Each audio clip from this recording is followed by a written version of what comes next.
Bonjour, donc chers maîtres, chers collègues, donc je suis très honoré de me retrouver parmi vous aujourd'hui pour vous parler des résistances aux hormones thyroïdiennes. Comme vous le savez, la pathologie endocrinienne, en particulier la pathologie thyroïdienne de plus en plus fréquente, il y a certes les pathologies classiques, comme le nodule thyroïdien, ce que vient de vous présenter le professeur Miskin, mais il y a aussi des pathologies moins classiques, mais qu'on voit de plus en plus.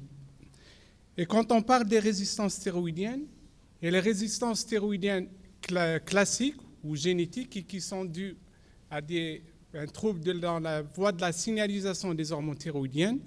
Il y a d'autres cas que peut-être vous voyez de façon plus fréquente, c'est les patients qui sont sous hormones thyroïdiennes et que vous n'arrivez pas à équilibrer et qui nécessitent de fortes doses. On verra quelles sont les causes. Tout d'abord, le syndrome classique de résistance aux hormones thyroïdiennes a été décrit pour la première fois il y a un peu plus de 50 ans, de façon tout à fait fortuite et anecdotique.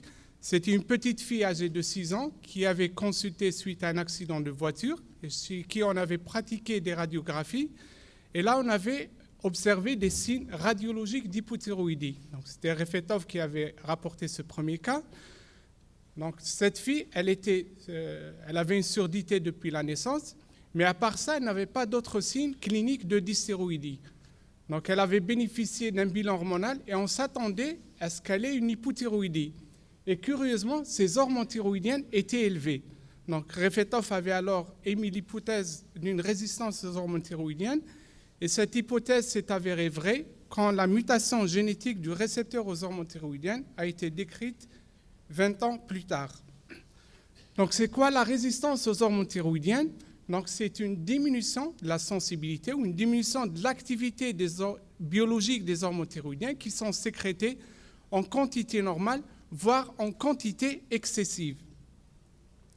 Comme vous le savez, les hormones thyroïdiennes ont des actions ubiquitaires. Elles agissent pratiquement sur tous les métabolismes, sur tous les organes, essentiellement au niveau de la différenciation et de la croissance tissulaire, notamment la croissance cérébrale, et vous connaissez le rôle des hormones thyroïdiennes dans la maturation du cerveau, que ce soit chez le fœtus et les 2-3 premières années de la vie.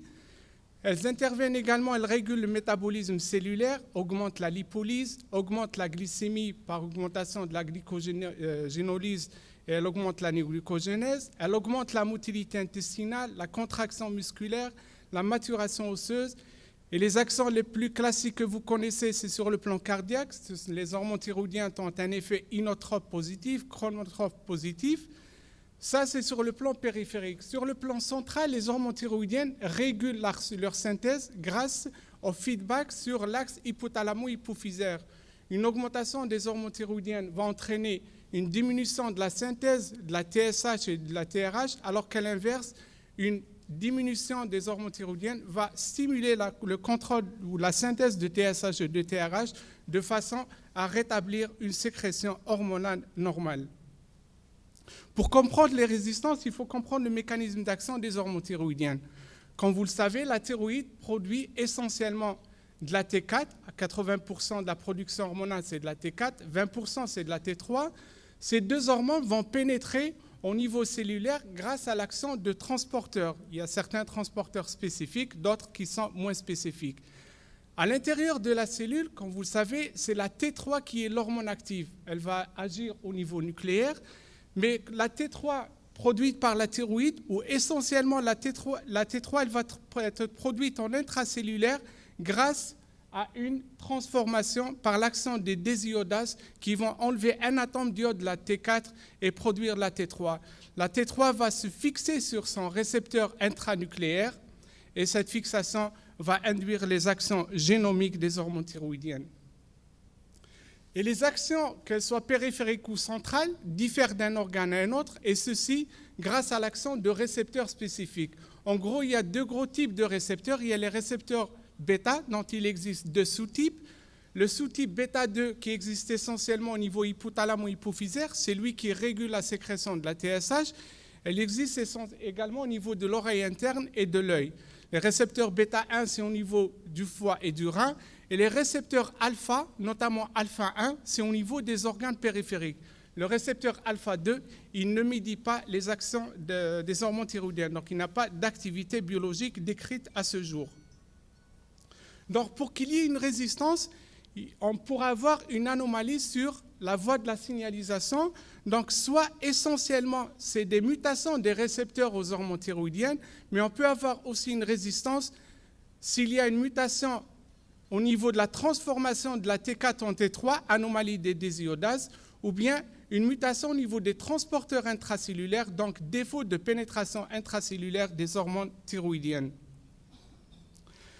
Les résistances aux hormones thyroïdiennes par mutation des récepteurs, c'est les plus fréquentes, notamment les mutations des récepteurs bêta. Ça constitue pratiquement presque 90% des cas de résistance aux hormones thyroïdiennes. Alors, quand il y a une mutation au récepteur bêta, qu'est-ce qui va se passer? Donc, la mutation va se manifester essentiellement au niveau hypothalamo-hypophysaire. Donc, il y a une résistance à l'action des hormones thyroïdiennes. Le TRH et secondairement la TSH va augmenter. L'augmentation de la TSH va entraîner une augmentation de la production des hormones thyroïdiennes. Donc, vous avez une TSH élevée et des hormones thyroïdiennes périphériques qui seront élevées. Alors, quelle sera la conséquence de l'élévation de ces deux hormones?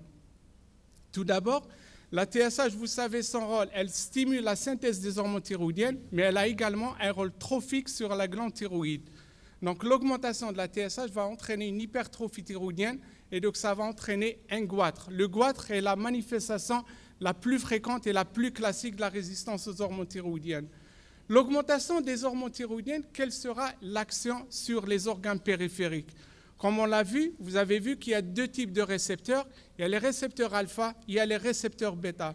Donc on s'attend, s'il y a une mutation des récepteurs bêta, les organes qui expriment les récepteurs bêta, on aura des signes, à leur niveau, des signes d'hypothyroïdie. Alors que les organes qui expriment les récepteurs alpha, il n'y aura pas de résistance, on s'attend à ce qu'il y ait des signes d'hyperthyroïdie à ce niveau. Donc, les signes qui sont rapportés, comme on l'a vu, le goitre, c'est le signe le plus fréquent, presque 90%. Il peut être diffus ou nodulaire. Et généralement, ce goitre récidive fréquemment après chirurgie. Les signes périphériques les plus fréquents sont les signes cardiovasculaires, notamment la tachycardie, mais on peut avoir aussi des troubles du rythme cardiaque. Il y a les signes osseux, retard de maturation osseuse, diminution de la masse osseuse avec un risque fracturaire et qui est dû à une diminution de la formation osseuse et une diminution du pic de la masse osseuse durant l'enfance, un retard statural. Sur le plan métabolique, une augmentation du métabolisme de base qui va se manifester par un amaigrissement, donc diminution du BMI. Et sur le plan neurologique, on peut avoir un retard mental, des difficultés scolaires ou un syndrome d'hyperactivité, trouble de l'attention chez l'enfant. Et ce syndrome d'hyperactivité, trouble de l'attention, on ne sait pas est-ce qu'il est dû à un défaut d'activation du récepteur bêta ou plutôt à une hyperactivation des récepteurs alpha. Sur le plan ORL, comme vous l'avez vu, les récepteurs bêta existent au niveau de l'oreille, donc on peut avoir un risque de surdité, d'infection ORL à répétition, et ça il est secondaire à un défaut de développement de la trompe d'Eustache, et sur le plan ophtalmologique, un trouble de la vision des couleurs. Donc vous l'avez vu, finalement on a une symptomatologie très variable, donc les sujets peuvent être parfois asymptomatiques en euthyroïdie clinique, et parfois, il y a donc l'association de signes d'hypo et d'hyperthyroïdie chez le même patient, et ça qui peut attirer l'attention. Qu'est-ce qui peut expliquer ces manifestations cliniques? Tout d'abord, pour les organes qui expriment les récepteurs bêta, donc le degré de résistance, donc la symptomatologie clinique dépendra du degré de résistance et de l'effet compensateur de l'augmentation des hormones thyroïdiennes. Pour ce qui est de récepteurs, les organes qui expriment les récepteurs alpha, ça dépend de la proportion dans chaque organe entre récepteur alpha et récepteur bêta, l'effet de l'augmentation des hormones thyroïdiennes sur le récepteur alpha, et parfois il y a un effet dominant négatif du récepteur bêta muté sur le récepteur alpha. En effet, les hormones thyroïdiennes, quand elles agissent sur le récepteur intranucléaire, le récepteur, il va être sous forme de dimère. Ce dimère, ça peut être soit deux types de récepteurs alpha, un récepteur alpha avec un récepteur bêta, ou un récepteur alpha ou récepteur bêta avec un récepteur au rétinoïde X. Et si on a un récepteur alpha, même s'il est actif, s'il se lie avec un récepteur bêta muté, ce récepteur bêta muté va avoir un effet donc dominant négatif et la résultante sera un défaut d'action des hormones thyroïdiennes. Après avoir vu la présentation clinique, quelle est la présentation biologique? Vous savez qu'il existe une relation en miroir entre la TSH et les hormones thyroïdiennes. Donc, toute augmentation d'hormones thyroïdiennes, si vous avez une augmentation de la FT3 ou de la FT4, logiquement, la TSH doit être basse ou freinée. Et à l'inverse, s'il y a une diminution de la FT4 et FT3, la TSH devrait s'élever. Donc, si on a une augmentation des deux, les hormones thyroïdiennes sont élevées, la TSH est élevée ou non freinée, donc c'est un état pathologique. C'est ce qu'on appelle une sécrétion inappropriée de TSH. Donc il y a une dysfonction de l'axe hypothalamo-hypophysaire dans ce cas. Et cette dysfonction hypothalamo-hypophysaire, elle peut être secondaire à 3 situations cliniques. La cause la plus fréquente, c'est les artefacts de dosage. Deuxièmement, ça peut être un adénome hypophysaire qui produit de la TSH, l'adénome thyréotrope. Et en troisième situation, c'est la résistance aux hormones thyroïdiennes. Tout d'abord, qu'est-ce qui peut entraîner une augmentation des hormones thyroïdiennes de la TSH? Il y a les artefacts de dosage. On peut avoir des anticorps anti-T4 ou anti-T3 ou anti-TSH qui peuvent donner ce profil hormonal.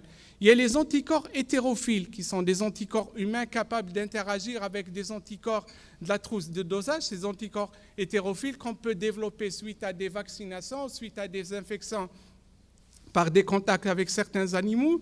Il y a des substances circulantes, par exemple le facteur rhumatoïde, qui peut donner une fausse augmentation d'hormones thyroïdiennes. Certains médicaments, notamment le traitement héparinique, qui peut fausser aussi le résultat des dosages hormonaux.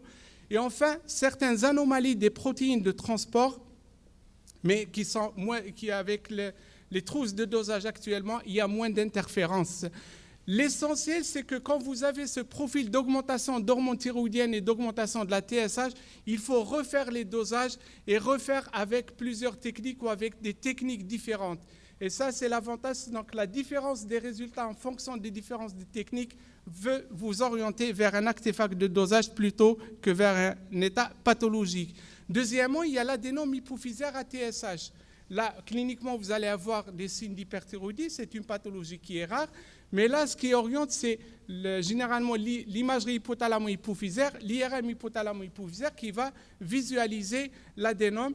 Et en périphérie, quand vous allez faire les marqueurs d'imprégnation en hormones thyroïdiennes, vous allez retrouver des signes d'hyperthyroïdie, le cholestérol qui sera bas, la sex hormone binding globulin qui sera élevé. Et il y a certains tests comme le test à la TRH ou le test de freinage à la T3. En fait, le plus important, le signe le plus important qui va vous orienter vers le syndrome de résistance héréditaire aux hormones thyroïdiennes, c'est le caractère familial. En effet, il faut savoir que la résistance aux hormones thyroïdiennes est une pathologie héréditaire à transmission autosomale dominante, bien que les néomutations vont être observées dans 20%.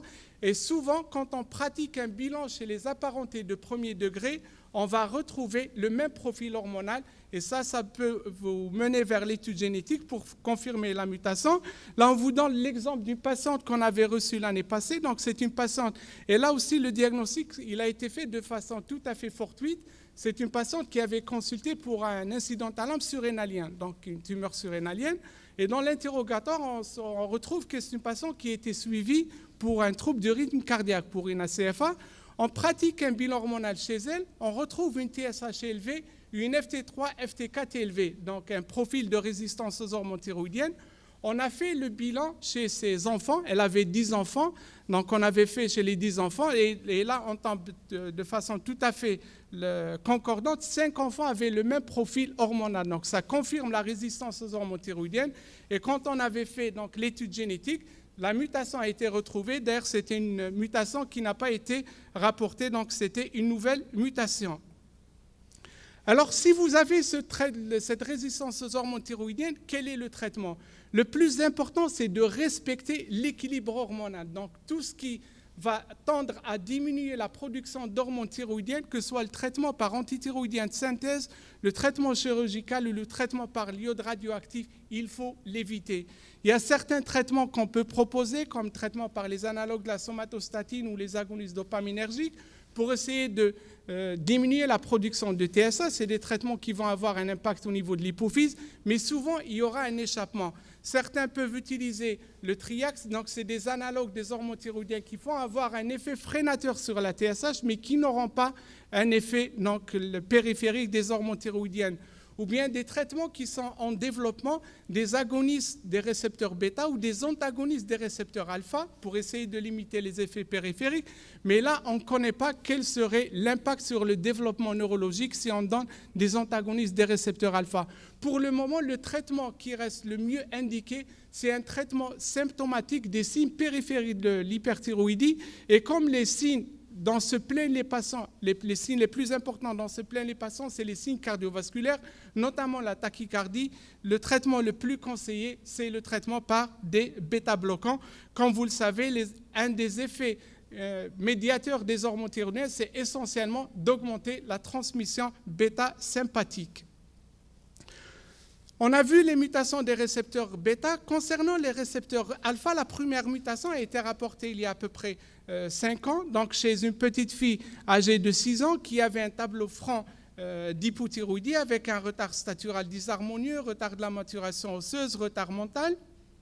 Comme vous le savez, donc, la mutation des récepteurs alpha s'expliquerait par l'expression périphérique des récepteurs alpha. Donc, elle peut se manifester par un retard mental, retard statural, une bradycardie, une constipation et une diminution de la force musculaire.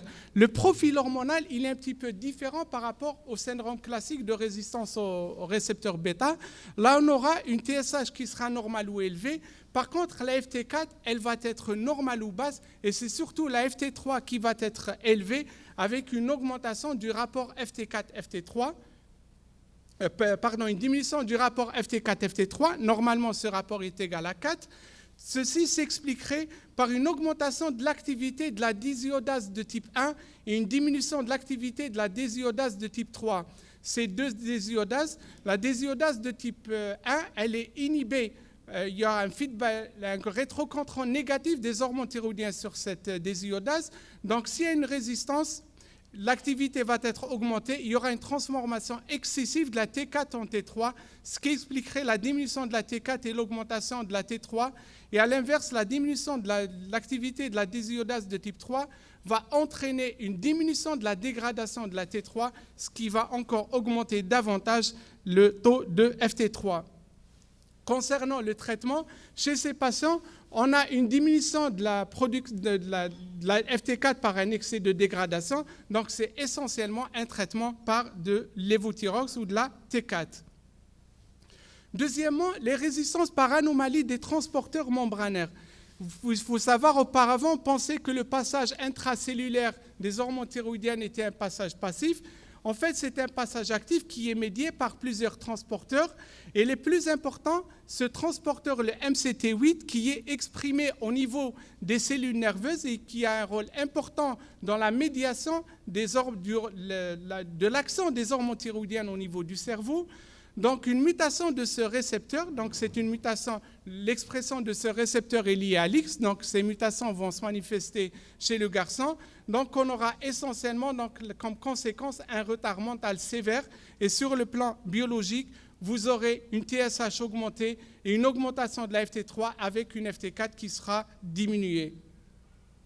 Enfin, les mutations des récepteurs, des désiodases qui transforment la T4 en T3, le profil sera une augmentation de la FT4 avec une FT3 basse et une TSH qui sera augmentée. Ce type de mutation, que ce soit le récepteur ou les mutations des désiodases, sont relativement rares par rapport aux mutations les plus fréquentes qui sont les mutations des récepteurs bêta. Maintenant, on abordera un second chapitre qui est celui, et je pense que tout le monde doit avoir ce type de patient en consultation, c'est la pseudo-résistance. Donc, tout le monde, vous devez avoir des patientes, ça c'est le cas d'une patiente qu'on a reçue et que tout le monde pratiquement reçoit en consultation. Donc, c'est une patiente qui est âgée de 36 ans, qui a consulté pour une hypothyroïdie primaire en rapport avec une thyroïdite d'Hashimoto. Elle est mise sous traitement par l'évothyroxine.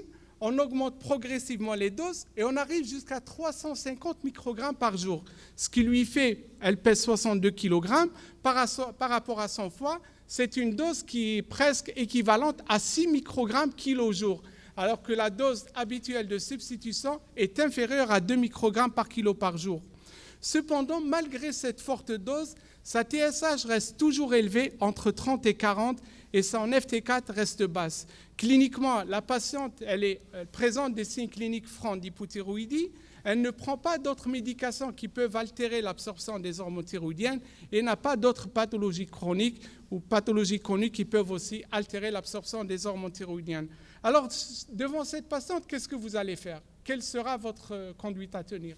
Si vous recevez cette patiente, est-ce que vous allez encore augmenter davantage ou qu'est-ce que vous allez faire? Pardon? Vous recontrôlez, vous avez le même taux toujours élevé. Elle est cliniquement hypothyroïdienne. 2. C'est-à-dire l'exploration. Alors, qu'est-ce qu'il peut expliquer cette augmentation?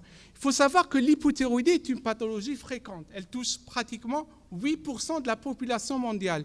Et que la lévothyroxine, le lévothyrox, est un des médicaments les plus prescrits au monde. Il y a quelques années, c'était le premier médicament prescrit aux États-Unis. Actuellement, il représente à l'échelle mondiale 12% des prescriptions médicamenteuses. Quand un patient ingère de la lévothyroxine, 60 à 80% de la dose ingérée est absorbée dans les 3 heures qui suivent l'ingestion.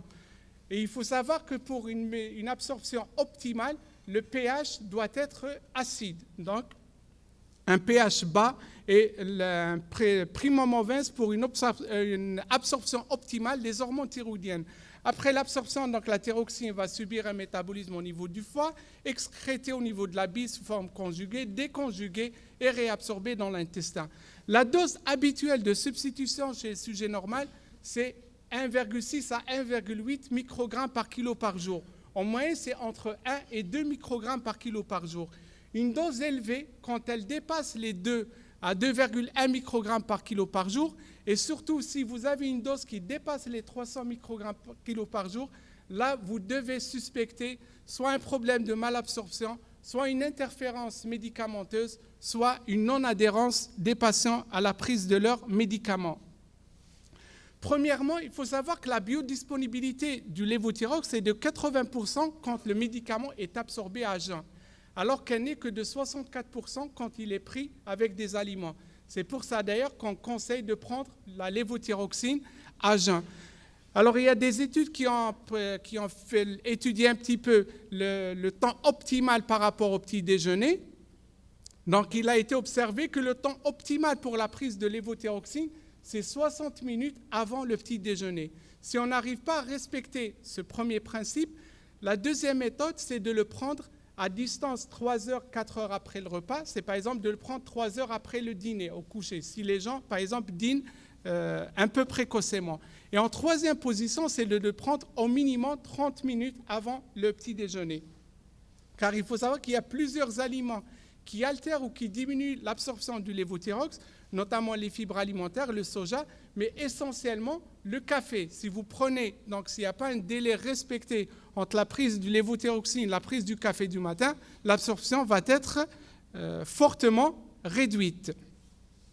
Il y a plusieurs médicaments qui altèrent l'absorption, le métabolisme ou le transport des hormones thyroïdiennes.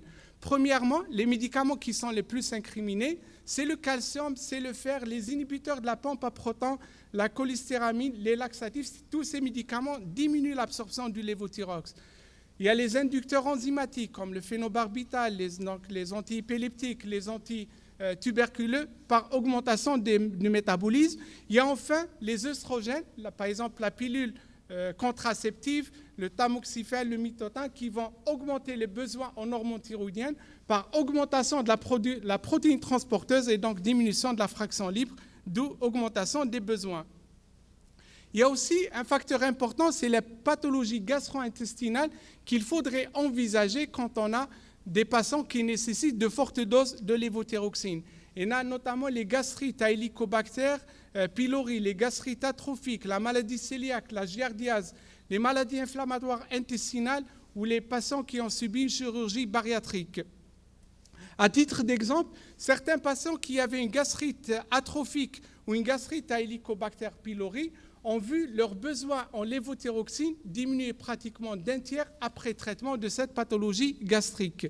D'autant que la gastrite atrophique est fréquente chez les patients qui présentent une thyroïdite d'Hashimoto. Donc, dans une étude, presque la moitié des patients, c'était une étude qui a été faite chez des patients âgés, presque la moitié des patients qui avaient une thyroïdite d'Hashimoto avaient une gastrite atrophique associée, qu'on peut dépister par le dosage des anticorps anticellules pariétales. Il y a aussi l'infection à Helicobacter pylori qui est fréquente et qui toucherait peut-être 50% de la population mondiale. Il y a en fait l'intolérance au lactose qui peut diminuer aussi l'absorption de lévothyroxine. D'ailleurs, la grosse polémique qu'il y a eu l'été avec le changement dans la présentation de la molécule de lévothyroxine, c'était par rapport à l'excipient. On avait changé du lactose vers le mannitol. Il y a les pathologies biliaires, les pathologies pancréatiques. Il y a aussi l'âge avancé et le BMI. Donc, les patients qui ont un BMI élevé ou les patients qui ont un âge élevé, la capacité d'absorption de lévothyroxine diminue chez ces patients. Mais le facteur le plus important, c'est la non-compliance. Et la non-compliance toucherait pratiquement un quart à un tiers des patients qui sont sous lévothyroxine. Et là, il y a un test pratique qu'on peut faire.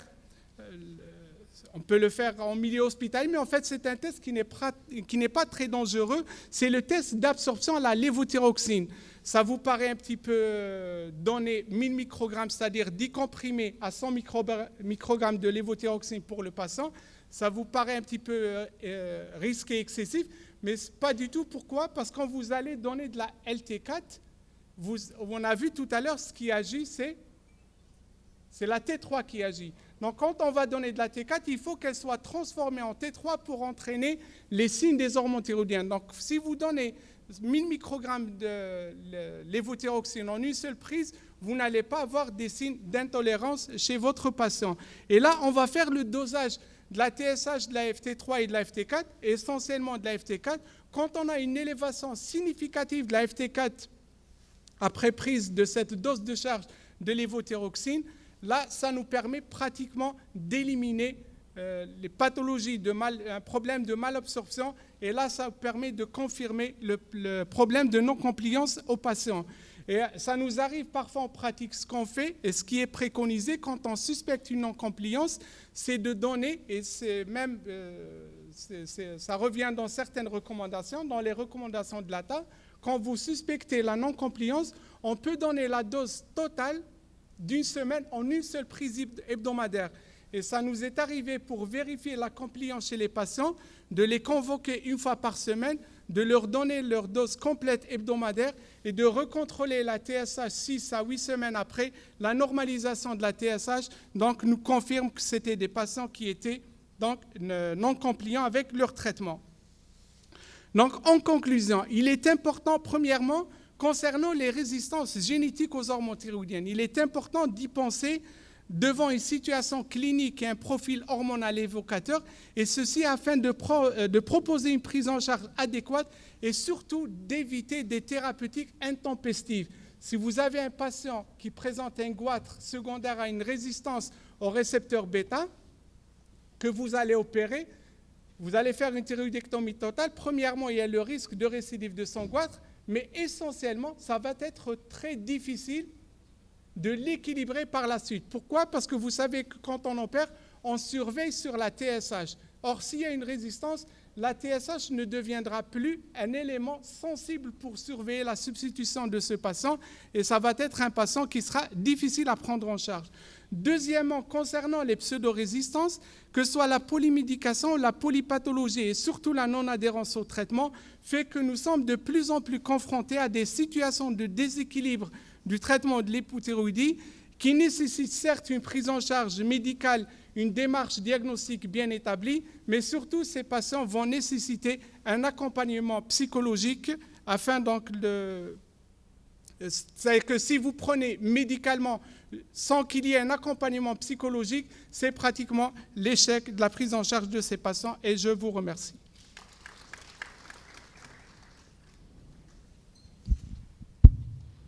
Alors, merci professeur Azoug, merci professeur Meskin pour leur brillante intervention. Et normalement, on passe rapidement au débat. Et très rapide. Vous avez parlé de traitement médical des nodules ou un seul nodule thyroïdien et la prise en charge. On voit chez nous que dès que le malade tombe entre les mains d'un chirurgien, il est automatiquement opéré, quel que soit le stade ou la taille ou le bilan biologique. Qu'est-ce que vous en dites?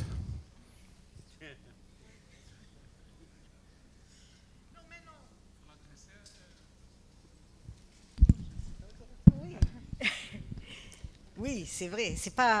C'est les chirurgiens qui doivent répondre à cette question.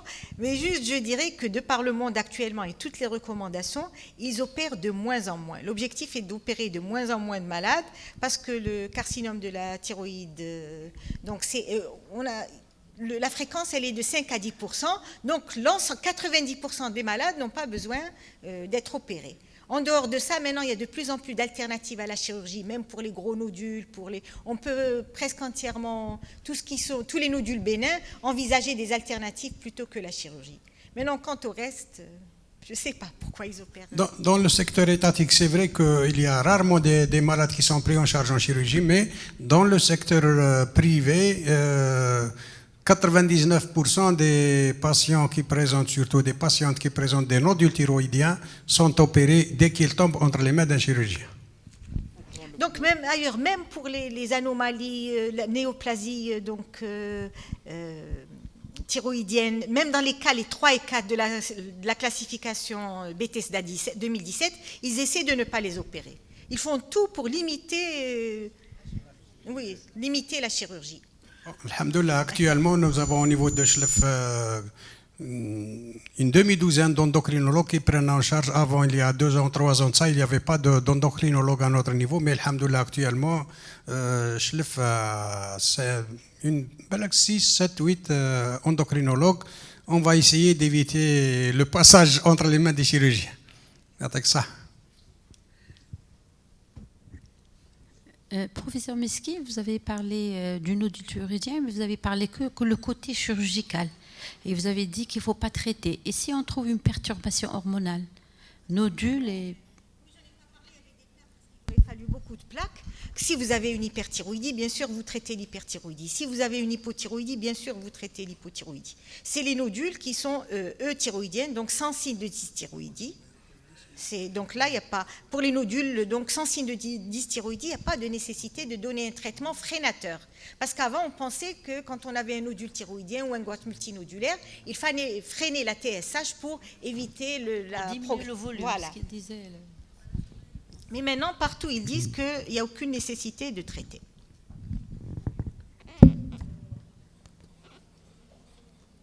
Pour le multinodulaire.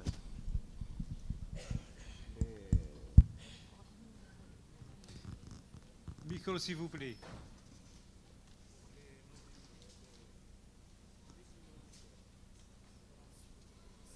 On n'entend rien? Le multinodulaire. Oui. Pour le multinodulaire, c'est comme c'est-à-dire vous prenez celui qui est à risque, classification, vous classez. Et quand vous voyez qu'ils sont tous à faible ou très faible risque, donc vous prenez le plus gros. Si vous voulez faire une cytoponction, parce qu'on dit qu'au-delà de 4 cm, comme vous pouvez ne rien faire. Comme vous pouvez ne pas faire de cytoponction. Si vous pensez que la plupart des nodules n'ont pas atteint le seuil de cytoponction et n'ont pas une classification TI-RADS qui nécessite une cytoponction. Et la surveillance, elle se fait à quel rythme? La surveillance échographique? Alors là, ça dépend du stade de la classification TI-RADS, du risque échographique.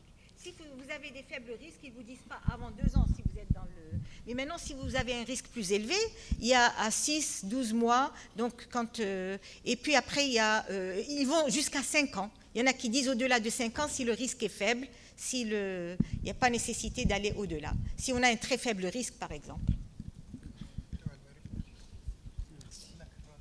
Il y en a qui disent 1, 2 ans, 3 ans, 5 ans et pas de... Ça dépend donc du rythme. Et de toute façon, si c'est un risque très élevé, vous opérez.